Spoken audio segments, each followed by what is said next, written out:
तो बच्चों कैसे हैं आप लोग। आशा करते हैं कि आप लोग अच्छे होंगे, स्वस्थ होंगे और आप लोगों की तैयारी बेहतर चल रही होगी। तो फाइनली आप लोगों का एसएससी सीएचएसएल का 8 जुलाई का फर्स्ट शिफ्ट का एग्ज़ाम हो गया है। 8 जुलाई फर्स्ट शिफ्ट में पूछे गए सभी प्रश्न इस वीडियो में डिस्कस करेंगे, तो इस वीडियो को पूरा ज़रूर देखिए। वीडियो अच्छा लगे तो प्लीज़ वीडियो को लाइक और शेयर ज़रूर करें। और जो भी हमारे नए बच्चे हैं, जिन बच्चों ने चैनल को सब्सक्राइब नहीं किया है, तो प्लीज़ चैनल को सब्सक्राइब करके नोटिफिकेशन बेल ऑन करना ना भूलें। तो चलिए वीडियो को स्टार्ट करते हैं। तो देख लेते हैं एसएससी सीएचएसएल के 8 जुलाई के पहली पाली में कैसे क्या प्रश्न पूछे गए थे। पहला क्वेश्चन देखिए पूछा गया था, आर्य समाज का पुराना नाम क्या था। आपको ध्यान में रखना है कि आर्य समाज का पूरा नाम था प्रार्थना समाज। अगर हम बात करें आर्य समाज की, तो आर्य समाज की स्थापना 1875 में स्वामी दयानंद सरस्वती के द्वारा की गई थी। अगर पेपर में एसएससी सीएचएसएल के एग्जाम में अगर पेपर में पूछ लिया जाए कि आर्य समाज की स्थापना कब हुई थी, तो आर्य समाज की स्थापना 1875 में हुई थी। किसके द्वारा की गई थी, तो आर्य समाज की स्थापना स्वामी दयानंद सरस्वती के द्वारा की गई थी। एक बात और आपको ध्यान में रखना है कि स्वामी दयानंद सरस्वती ने बैक टू द वेद का नारा दिया था। बैक टू द वेद का नारा किसके द्वारा दिया गया था, स्वामी दयानंद सरस्वती के द्वारा। मूल शंकर स्वामी दयानंद सरस्वती के पैतृक नाम था। मूल शंकर किसका नाम था, पेपर में यह प्रश्न पूछा जा सकता है कि स्वामी दयानंद सरस्वती का मूल नाम क्या था, तो स्वामी दयानंद सरस्वती का मूल नाम था मूल शंकर। तो ये सारे फैक्ट आपको ध्यान में रखने हैं, क्योंकि इन्हीं फैक्ट से भी सारे प्रश्न जो ज़्यादातर पूछे जाते हैं। अगला प्रश्न देखिए पूछा गया था कि भवाई नृत्य किस राज्य से संबंधित है। देखिए भवाई नृत्य जो है ना, ये पश्चिमी राजस्थान से संबंधित है। किससे संबंधित है, पश्चिमी राजस्थान। अगर हम बात करें भवाई नृत्य की, तो भवाई नृत्य की जो उत्पत्ति है ना, गुजरात से हुई है। कहाँ से हुई है, गुजरात से हुई है। भारत की पहली भवाई नृत्यांगना कौन थी, ये भी प्रश्न पेपर में पूछा जा सकता है। श्रीमती कृष्णा व्यास। भवाई, घूमर, कालबेलिया और तेरह ताली नृत्य राजस्थान से संबंधित है। और घेरिया नृत्य जो है ना, ये गुजरात से संबंधित है। जोरावर सिंह यादव को गुजराती लोक नृत्य शैली भवाई शैली में उनके योगदान के लिए पद्मश्री 2019 से सम्मानित किया गया था। करगम लोक नृत्य जो है, ये तमिलनाडु से संबंधित है। तो ये सारे फैक्ट आपको ध्यान में रखने हैं, ठीक है, क्योंकि इन्हीं फैक्ट से पेपर में प्रश्न जो है वो पूछे जाते हैं। अगला प्रश्न देखिएगा सभी बच्चे। अगला प्रश्न पूछा गया था, महावीर जयंती किस नंबर के जैन तीर्थकर के लिए मनाई जाती है। महावीर जयंती 24वें तीर्थकर के लिए मनाई जाती है। कुछ फैक्ट है, उन्हें जान लीजिए आप लोग। महावीर जयंती अप्रैल महीने में मनाई जाती है। एसएससी सीएचएसएल के एग्जाम में पेपर में पूछा जा सकता है कि महावीर जयंती किस महीने में मनाई जाती है, तो ये अप्रैल महीने में मनाई जाती है। दूसरी बात, भगवान महावीर का जन्म हिंदू कैलेंडर के चैत्र महीने के 13वें दिन 599 ईसा पूर्व में हुआ था। यह भी फैक्ट आपको ध्यान में रखना है। महावीर जयंती जैन धर्म के 24वें तीर्थकर की जयंती का प्रतीक है। महावीर जयंती जैन का एक प्रमुख पर्व है। तो ये सारे फैक्ट आपको ध्यान में रखने हैं। एक क्वेश्चन देखिए पूछा गया था कि संविधान का अनुच्छेद 30 ये किससे संबंधित है। भारत के संविधान का अनुच्छेद 30(1) भाषाई और धार्मिक अल्पसंख्यकों को उनकी पसंद के शैक्षिक संस्थानों की स्थापना और प्रशासन का मौलिक अधिकार प्रदान करता है। भारतीय संविधान के अनुच्छेद 30 में भाषाई और धार्मिक अल्पसंख्यकों का उल्लेख किया गया है। 30 की ये बात होगी। अब मैं बात कर लेता हूँ अनुच्छेद 29 की। संविधान के अनुच्छेद 29 में अल्पसंख्यकों के हितों का संरक्षण प्रदान किया गया है। एसएससी सीएचएसएल के एग्जाम में अगर पूछा जाए कि संविधान के अनुच्छेद 29 में क्या बताया गया है, अनुच्छेद 29 में अल्पसंख्यकों के हितों का संरक्षण प्रदान किया गया है।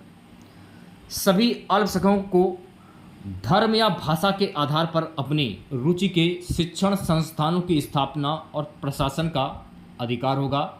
भारतीय संविधान का अनुच्छेद 30 अधिकार की गारंटी देता है। तो ये भी फैक्ट आपको ध्यान में रखना है। सभी अल्पसंख्यकों को धर्म या भाषा के आधार पर अपनी रुचि के शिक्षण संस्थानों की स्थापना और प्रशासन का अधिकार होगा। भारतीय संविधान का अनुच्छेद 32 इस अधिकार की गारंटी देता है। तो ये सारे फैक्ट आपको ध्यान में रखने हैं, ठीक है। अगला क्वेश्चन देखिएगा सभी बच्चे। नेक्स्ट क्वेश्चन, 2011 की जनगणना के अनुसार मुंबई का दूसरा सबसे अधिक जनसंख्या वाला शहर कौन सा है? यानी 2011 की जनगणना के अनुसार मुंबई का दूसरा सबसे अधिक जनसंख्या वाला पहला राज्य कौन सा है? देखिए, दूसरे नंबर तो मुंबई आ जाता है और पहले नंबर पे उत्तर प्रदेश आ जाता है, ठीक है। 2011 की जनगणना के अनुसार भारत में दूसरा सबसे अधिक जनसंख्या वाला महानगर कौन सा है? वो है दिल्ली, ठीक है। 2011 की जनगणना के अनुसार मुंबई महानगरीय शहर भारत में सबसे अधिक जनसंख्या वाला राज्य है। ये भी फैक्ट आपको ध्यान में रखना है। भारत में दूसरा सबसे घनी आबादी वाला शहर कौन सा है? कोलकाता, ठीक है। 2011 की जनगणना के अनुसार कोलकाता तीसरा सबसे अधिक आबादी वाला शहरी समूह है। ये भी फैक्ट आपको ध्यान में रखना है। 2011 की जनगणना के अनुसार उत्तर प्रदेश का सबसे अधिक आबादी वाला शहर कौन सा है? लखनऊ। तो ये सारे फैक्ट आपको ध्यान में रखने हैं, ठीक है। सेशन को शेयर कर दीजिए एक बार आप लोग, और वीडियो को जल्दी से लाइक कर दीजिए। जो भी नए बच्चे हैं, जिन लोगों ने अभी तक चैनल को सब्सक्राइब नहीं किया है, तुरंत चैनल को सब्सक्राइब करें।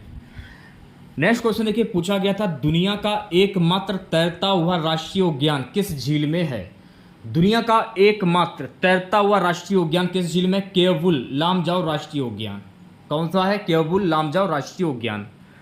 अब देखिए, ये जो केवुल लामजाओ राष्ट्रीय उद्यान है, ये भारत में मणिपुर के विष्णुपुर जिले में स्थित है। कहाँ पर स्थित है? केवुल लामजाओ राष्ट्रीय उद्यान भारत में मणिपुर के विष्णुपुर जिले में स्थित है। दूसरी बात, केवुल लामजाओ राष्ट्रीय उद्यान लोकतक झील पर स्थित है। अगर एग्जाम में पूछ लिया जाए, पेपर में पूछ लिया जाए, एसएससी सीएचएसएल के एग्जाम में, कि केवुल लामजाओ राष्ट्रीय उद्यान ये किस झील पर स्थित है, तो ये लोकतक झील पर स्थित है।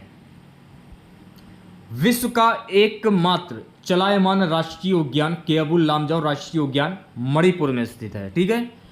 लोकतक झीलों को तैरते द्वीपों का झील भी कहा जाता है। ये भी फैक्ट आपको ध्यान में रखना है। अगर पेपर में पूछ लिया जाए कि द्वीपों का झील किसे कहा जाता है, तैरते द्वीपों का झील किसे कहा जाता है? लोकतक झील को कहा जाता है। वेबनाड झील भारत की सबसे लंबी झील है। भारत की सबसे लंबी झील कौन सी है? वेबनाड झील। ये आपको ध्यान में रखना है। लोनार झील महाराष्ट्र का निर्माण नवपाषाण युग के दौरान उल्का पिंड के प्रभाव द्वारा हुआ था। यह भी फैक्ट आपको ध्यान में रखना है। भारत की सबसे ऊंची झील का नाम क्या है? तो भारत की सबसे ऊंची झील का नाम है तेसोप्लामो झील। तो ये सारे फैक्ट आपको ध्यान में रखने हैं, क्योंकि इन्हीं फैक्ट से जो हैं प्रश्न पेपर में आपके पूछे जाते हैं। अगला क्वेश्चन देखिएगा, पूछा गया था कि 10 डिग्री चैनल किसको अलग करता है? 10 डिग्री चैनल जो है ना, अंडमान और निकोबार को अलग करता है। 10 डिग्री चैनल की अगर हम बात करें तो 10 डिग्री चैनल लिटिल अंडमान और कार निकोबार के बीच पाया जाता है। 10 डिग्री चैनल लघु अंडमान और कार निकोबार द्वीप समूह के मध्य स्थित है। 11 डिग्री चैनल की अगर हम बात करें तो 11 डिग्री चैनल अमीन द्वीपों और कन्नौर के द्वीपों को विभाजित करता है। 8 डिग्री चैनल मालदीव से लक्षद्वीप को अलग करता है। 9 डिग्री चैनल लक्षद्वीप के साथ जुड़ा हुआ है। तो ये सारे फैक्ट आपको ध्यान रखने हैं, ठीक है। चलिए बढ़ते हैं नेक्स्ट क्वेश्चन की ओर। देखिए, जिन लोगों ने अभी तक टेलीग्राम ज्वाइन नहीं किया है, टेलीग्राम को तुरंत ज्वाइन कर लीजिए। वहाँ पर आपको पीडीएफ, बिल्कुल निःशुल्क पीडीएफ मिलेगी और सारे क्वेश्चन आपको मिल जाएंगे। दीन ए इलाही की शुरुआत किसने की थी? तो दीन ए इलाही की शुरुआत अकबर के द्वारा शुरू की गई थी। किसके द्वारा शुरू की गई थी? अकबर के द्वारा। और कब शुरू की गई थी? 1582 ईस्वी में।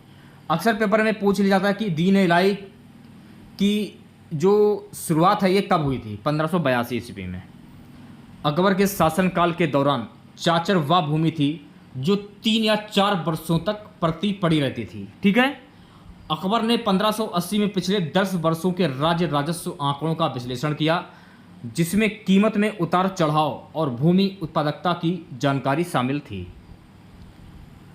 दूसरी बात, अब्दुल फलज ने आइन ए अकबरी, जो अकबरनामा पुस्तक का तीसरा खंड है, शासन व्यवस्था से संबंधित है। ये भी फैक्ट आपको ध्यान में रखना है। अकबर के शासन काल में महाभारत पुस्तक का अनुवाद द रजनामा यानी बुक ऑफ वॉर के रूप में भी किया गया था। अकबर के शासनकाल का इतिहास अकबरनामा शीर्षक से लिखा गया था। वह 1605 में अकबर की मृत्यु हुई थी। अकबर की मृत्यु कब हुई थी? 1605 ईस्वी में। अकबर के द्वारा लड़े गए प्रमुख युद्ध, पहला युद्ध था हल्दी घाटी का युद्ध, जो कि 18 जून 1576 को लड़ा गया था। किसके बीच में लड़ा गया था? ये मेवाड़ के राजा महाराणा प्रताप और मुगल सम्राट अकबर की सेनाओं के बीच लड़ा गया था। थानेसर का युद्ध 1567 में हरियाणा में सरस्वती नदी के तट पर थानेसर के पास लड़ा गया था। और ये पानीपत का जो तीसरा युद्ध हुआ था 1556 ईस्वी में हुआ था। अगर हम पानीपत के युद्ध की बात करें तो ये लड़ाई उत्तर भारत के हिंदू सम्राट हेमू चंद विक्रम आदित्य और मुगल सम्राट के अकबर के बीच में हुआ था। तो ये सारे फैक्ट आपको ध्यान में रखने हैं, क्योंकि इन्हीं फैक्ट से जो है पेपर में प्रश्न पूछे जाते हैं। तो अगर आप लोगों को वीडियो अच्छा लगा हो तो प्लीज़ वीडियो को लाइक और शेयर ज़रूर करें। और जो भी हमारे नए बच्चे हैं, जिन लोगों ने अभी तक चैनल को सब्सक्राइब नहीं किया है, तो प्लीज़ चैनल को जरूर सब्सक्राइब करें और नोटिफिकेशन बेल ऑन करना ना भूलें। देखिए, मैं आपको फिर से बोल रहा हूँ, जिन लोगों ने अभी तक टेलीग्राम ज्वाइन नहीं किया है तो तुरंत टेलीग्राम ज्वाइन कर लीजिए। लिंक मैंने इस वीडियो के डिस्क्रिप्शन में दे दिया है, तुरंत ज्वाइन करें, वहाँ पर आपको PDF मिल जाएगी। तो मिलते हैं नेक्स्ट वीडियो के साथ। जय हिंद, जय भारत।